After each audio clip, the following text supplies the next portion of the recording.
Why, hello there. I'd say I'm sure you're wondering why I called you in here today, but I'm pretty sure we all know why you're here. It's because you like watching me suffer. You're the type of person that probably only watches the first 15 to 20 minutes of Groovy Grab Bag, just because you want to hear me bitch about terrible music. You probably hate seeing me happy. Well, you know what? I'm gonna give you the sick pleasure of watching me suffer yet again. During the rest of the year, I host a show called Groovy Grab Bag, a show where I rank a bunch of albums from worst to best based off of my enjoyment of them. It serves as a video diary for me to kind of chronicle what I've discovered for any given month. This year, I listened to a shit ton of terrible albums, some of which were released in the year of our Lord 2025. And let me tell ya, some of these albums absolutely did not disappoint. In order to qualify for this list, these albums had to have gotten a grade of D+ or worse. And I do want to remind people that this is all my opinion, although if you defend some of these albums, I'm probably going to look at you funny at the very least. Only a couple of these are gonna get you an actual moral judgment from me, but I will at least ask if you were okay as a human being. Let's get this started because we got 36 albums to cover.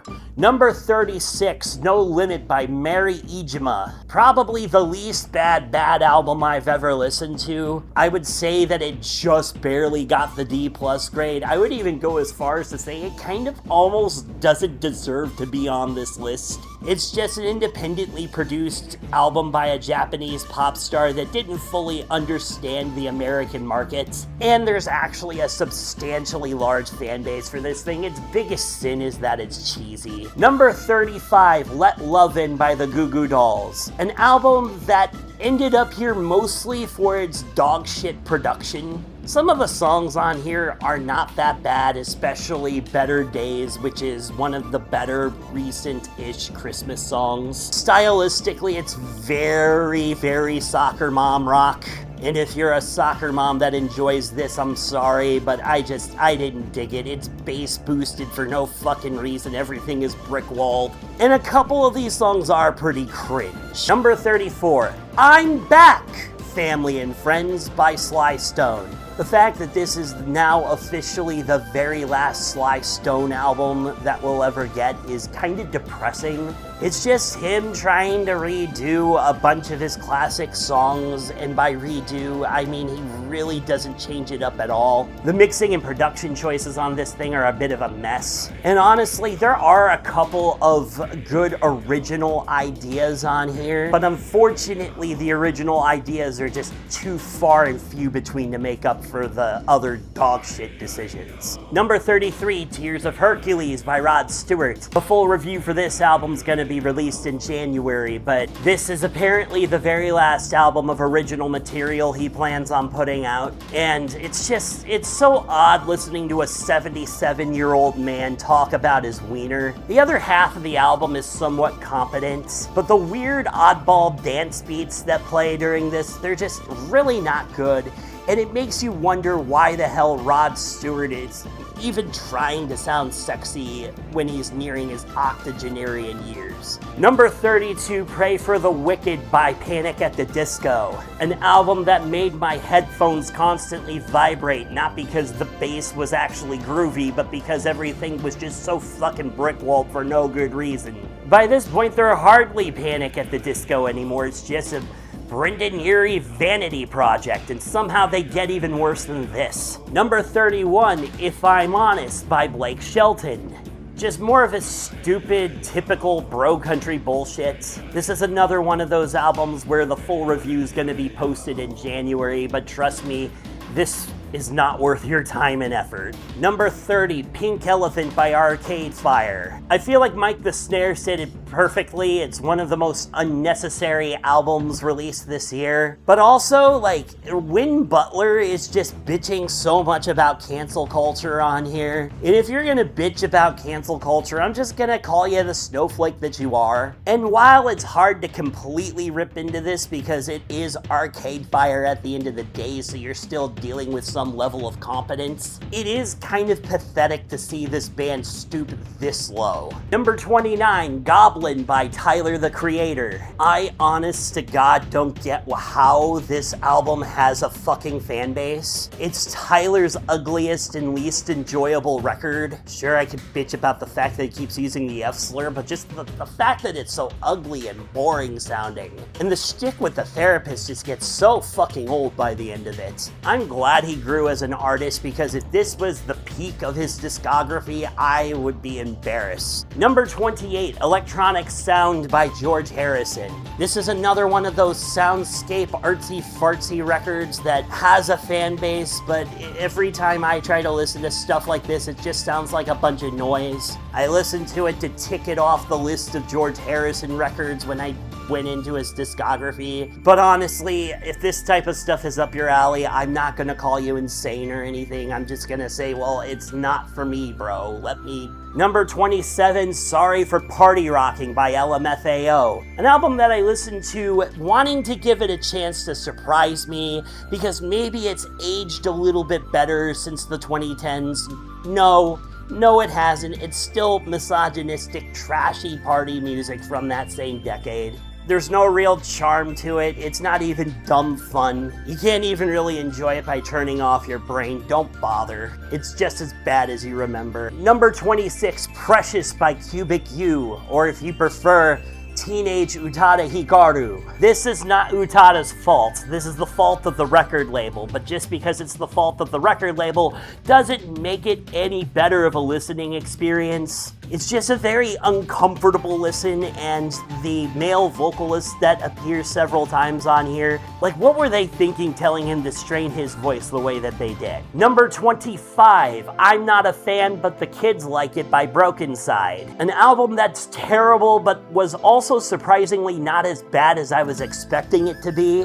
But this also isn't the worst Broken Side record on this list. But yeah, it's just stupid, trashy party music from the late 2000s and early 2010s with weird screaming vocals. Number 24, Apurimac 1 by Cusco. Hey guys, we visited South America once and suddenly we think we're enlightened enough to recreate this type of music. No, you're not, and you did it 3 times, and I still have to talk about these guys twice more. Number 23, This Is the One by Utada Hikaru. No, unfortunately, this isn't the one, Utada. I wanted to blame the record label for this one, but this is all the fault of Utada themselves. Just trying too hard to sound like typical American pop music when they just should have done what they did best. Number 22, The Carter 6 by Lil Wayne. I will never again enjoy the song Island in the Sun. You ruined that for me, Wayne. Number 21, Fly Me to the Moon, The Great American Songbook Volume 5 by Rod Stewart.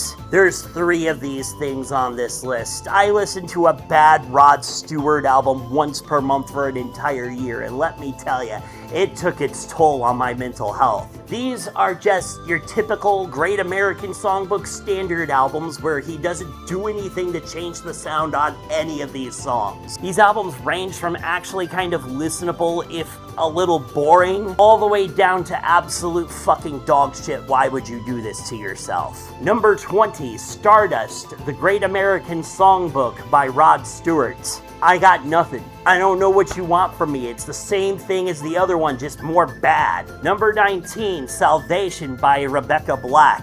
Look guys, I'm not here to slut-shame anybody. The problem with this album isn't the fact that she's being sexual, it's the fact that she sucks at doing hyperpop. And I find that really unfair given the amount of bullshit that Rebecca Black has had to face over the years. But I'm not about to give this album any flowers just because I feel bad for her. Number 18, As Time Goes By, The Great American Songbook Volume 2 by Rod Stewart. Just cut and paste the same fucking review. It's the same thing. Number 17, Randy Newman Faust by Randy Newman. Because yes, I most certainly want to hear Randy Newman and James Taylor argue over the fate of a man's soul for almost an hour. Number 16, Body Wishes by Rod Stewart. That album cover should tell you all that you need to know, but I do need to include the fact that there's a song called Ghetto Blaster on this thing. So, you're welcome. Number 15, Some Sexy Songs for You by Drake and Party Next Door. If these guys show up at your party, it's time to shut down the party because I would be worried about everyone's safety. Number 14, Based on a True Story by Will Smith. I wasn't aware that Will Smith was canceled. I also don't think most people see Will Smith as canceled. Look, dude, we forgot about the slappening 3 years ago. You're the only person still bringing it up in the year of our Lord 2025. Number 13, Under the Covers by Colton Ford. A cover album so fucking bad that it's somehow ranked higher than most of the bad Rod Stewart cover albums. If you've ever gone to a 90s dance party and felt all of the energy leave your body the second the dance remix of Losing My Religion by R.E.M. comes on, it's because of dudes like this that think that those are the songs that people want to hear on the goddamn dance floor. Number 12, Based on a True Story by Blake Shelton. The fact that there are 2 albums with the title Based on a True Story on this list has me thinking that this is one of the worst ideas for an album title in existence. Also, Bro Country. Boys round here drinking ice cold beer. Boys round here drinking ice cold beer. Boys round here drinking ice cold beer. Tailgates, tractors, pretty bimbos with huge boobs. Also, Blake, please stop being so goddamn horny for the love of everybody, please. Number 11, Wolverine Destroyer by the Dead Schembecklers. Do you go to Ohio State University? Do you hate Michigan University with a passion? No? This album isn't for you then. And even if that does apply to you, I think that your mileage is going to be extremely limited. It's the same joke for 28 minutes over really lame, boring, flat punk rock riffs. Number 10, Love Beach by Emerson, Lake and Palmer. The fact that even the band themselves disown this album should tell you everything that you need to know. Yet somehow there are people that consider this album to be a masterpiece. Those people belong in a mental institute. From here on out, this is the F tier. We're talking F+ or worse, baby. Number 9, Apurimac 2, Return to Ancient America by Cusco. There is nothing ancient or American about this album. However, there is something very Weather Channel. The fact that this thing was made 9 years after its predecessor and it somehow sounds even more dated is absolutely fucking baffling. And the cultural appropriation is just turned up even more. Number 8, Viva Las Vengeance by Panic at the Disco. Probably, technically speaking, the most competent album on this list, but it's done so disingenuously that it ends up completely spitting in your face and insulting you. It thinks it's the bee's knees, but it really isn't. And it's the fact that it's constantly rubbing itself in your face as something new and profound that makes it even worse. Number 7, Human by Rod Stewart. Did you ever want to hear Rod awkwardly try to do reggae and like soft rock EDM beats? Did you want to hear him sing a bunch of really cringy lyrics, none of which he even wrote? Did you want to listen to Rod Stewart but minus all of the elements that make him occasionally good? I got an album for you, buddy. Probably the funniest bad album on this list, if I'm being completely honest. Number 6, Unleash the Love by Mike Love. At 87 minutes, this thing plays more like it's 87 hours long. The fact that the worst member of the Beach Boys was not able to get the Beach Boys to release another album under his own artistic direction is the reason why this thing fucking exists. We lost Brian Wilson this year, and yet this fucker's still walking around like he owns the place. Just an uncomfortable, clunky, boring-ass listen. Number 5, Vincent LaGuardia Gambini sings Just For You by Joe Pesci. Do you have the sense of humor of a 15-year-old in the mid-2000s that watches way too much South Park? Congratulations, this will be right up your alley. If you could somehow get past all of the awkward Joe Pesci parrot squawks. Number 4, Till the Wheels Fall Off by Dot Dot Curve. Do you have the sense of humor of an 8-year-old that just learned the word fuck for the first time? Congratulations, you still won't like this thing because it's that bad. Number 3, still the same, great rock classics of our time by Rod Stewart. You know what? No, I'm not talking about this thing anymore. I'm keeping my blood pressure low.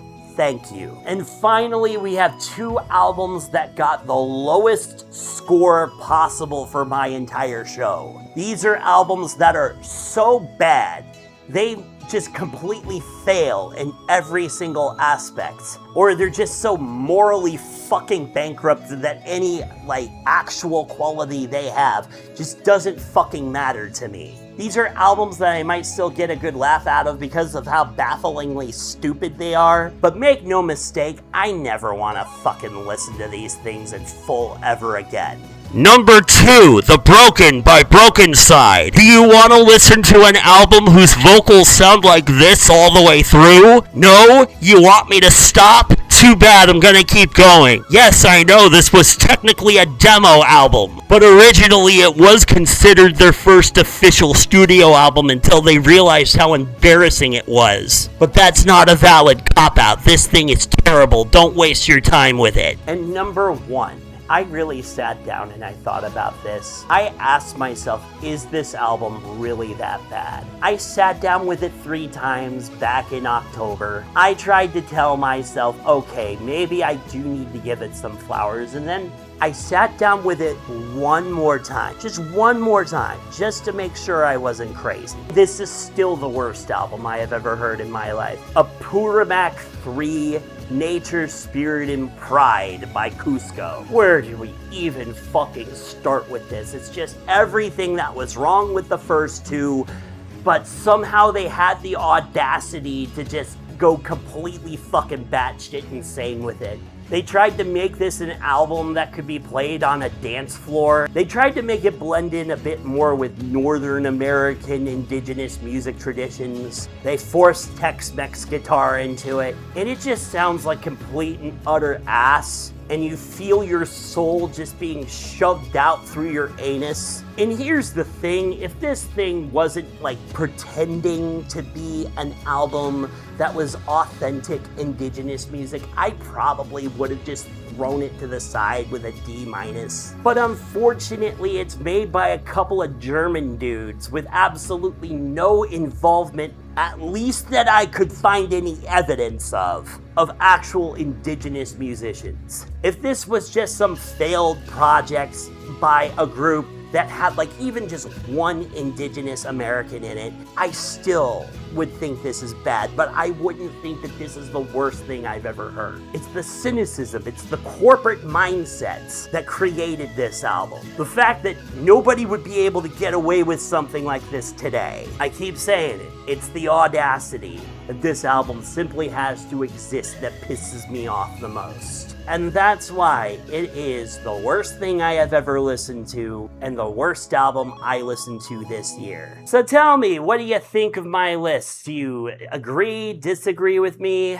Like, comment below, let me know. Better yet, write me an entire essay about why I'm wrong. God knows I need the engagement. I'll see you guys in 2026, where I'll continue to torture myself with the likes of Scott Stepp and a lot of other bullshit, but I'm done with Rod Stewart. I'm not doing this anymore. See you guys later.